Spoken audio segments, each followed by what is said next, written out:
Let's talk royals. Can I ask you a very simple question? As someone who travels on a regular basis to the Middle East, can you explain to me why Harry and Meghan Markle are in Jordan?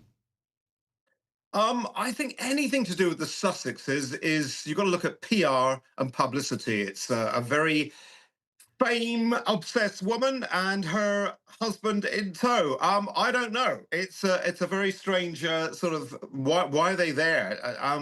Bit divisive again, but anyway. But there's a PR battle going on between the Sussex and the Prince and Princess of Wales, sort of stem from the Sussexes. But I think everything got to be taken with a pinch of salt, which what Harry and Meghan do. Andrew's had one of the biggest falls from grace of anyone you can ever remember. I mean, this is a guy, if you can correct me, I mean, you know your military as well as anybody. This is a bloke who was a chopper pilot. He fought in the Falklands War. I remember the anecdote about how he actually, put himself out there as a target at one point to help the rest of the battle that was going on.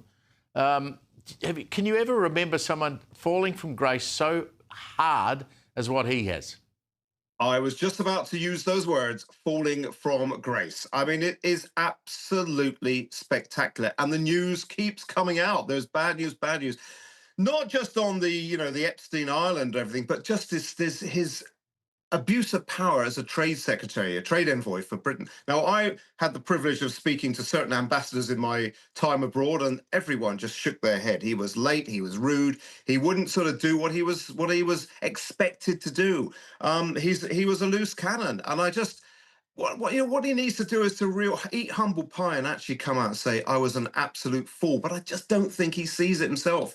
He sees he's a very entitled prince, former prince, and just even now is sort of acting very, very bizarrely. But anyway, yeah, spectacular.